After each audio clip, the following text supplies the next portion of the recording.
La chaîne Plongée Photo est dédiée à l'apprentissage de la photographie sous-marine. Vous y trouverez des conseils et des explications pour tous les niveaux. Bonjour les amoureuses et les amoureux du monde du silence. Comme je vous l'avais dit, j'ai voulu tester avec Valérie qui est ici. Là, voilà, bonjour. Voilà. Bonjour. Le matériel que Marès nous a prêté, à savoir une combinaison rouge, des palmes rouges, un masque rouge, Oui. pour que ça ressorte bien dans l'eau. Donc on verra après cette petite introduction les résultats, les photos qu'on a pu faire. Donc on a décidé de faire ça au barrage de l'Odeur. Oui. D'accord. Oui. Et on va pouvoir faire ça sur... on essaie différentes épaves. Mais tout d'abord on est allé sur l'hélicoptère, où on a pu faire différents types de plans en rapproché ou en paysage, pour essayer de voir si avec un fond assez foncé, puisque la luminosité est quand même pas énorme au barrage de l'Odeur, on pouvait quand même essayer de faire ressortir le rouge de la combinaison, et c'est bien le cas. Évidemment en plan plus rapproché avec les flashs, c'est vraiment génial. Mais ça, on le verra avec les résultats tout à l'heure. Voilà. Et alors, on a fait ensuite, on a trouvé un vélo, oui. Avec lequel on a travaillé aussi. Et puis, à la fin, on s'est amusé dans les herbiers. Tout à fait. Où là, effectivement, il y avait beaucoup plus de soleil et beaucoup plus de luminosité. Et où, avec les couleurs du soleil et le vert jaune des herbiers, on pouvait vraiment trancher avec le rouge de la combinaison Camarode-Marès. Et donc là, vraiment, les résultats sont assez sympas. À la plate taille, le plan d'eau est immense et seule une partie est réservée à la plongée. Lorsqu'il fait beau, il y a beaucoup de plongeurs et il vaut mieux être parmi les premiers si on veut faire de la plongée photo au grand angle. À faible profondeur, dans les herbiers, la lumière est suffisante et laisse ressortir le rouge de la combinaison photoshoot de Marès.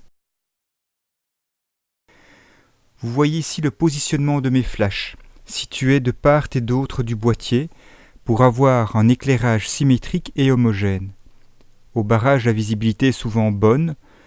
Un autre avantage de ce lieu de plongée, c'est qu'il n'y a pas de thermocline. La température est relativement constante de la surface jusqu'au fond. La communication avec le modèle est importante. Vu que ces gestes ne sont pas officiels, il est bon d'en parler lors du briefing et lors du débriefing. De simples gestes permettent de se faire comprendre.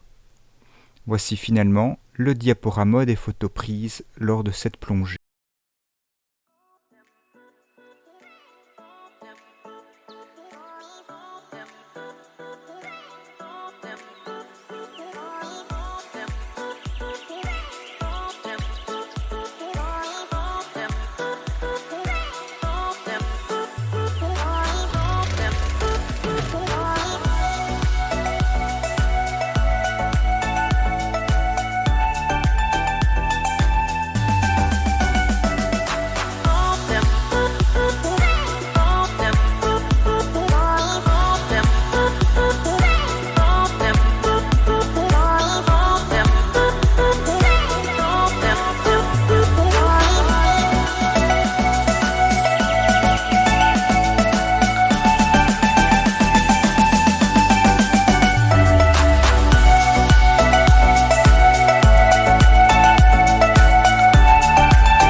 Nous profitons de cette vidéo pour remercier nos partenaires et nos sponsors qui ont rendu possible notre participation à ce 17e championnat du monde de photographie sous-marine.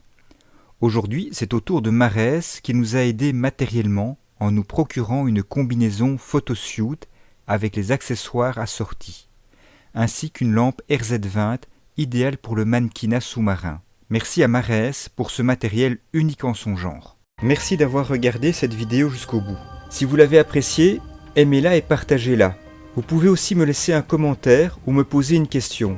Je pourrai ainsi vous aider en y répondant. Si vous n'êtes pas encore, abonnez-vous, sans oublier la cloche pour activer les notifications et être informé de la mise en ligne des prochaines vidéos. Tout ceci m'aidera à faire progresser cette chaîne.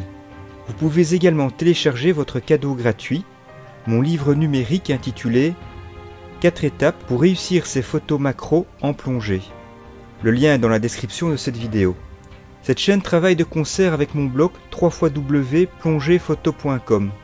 Vous y trouverez des dizaines d'articles pour débuter, pour vous aider à progresser et pour vous inspirer en photographie sous-marine. Pour terminer, n'hésitez pas à vous abonner à ma page Facebook Plongée Photo. Vous serez ainsi notifié de la sortie des prochains articles de mon blog. D'ici la prochaine vidéo, je vous souhaite de bonnes plongées et de belles photos.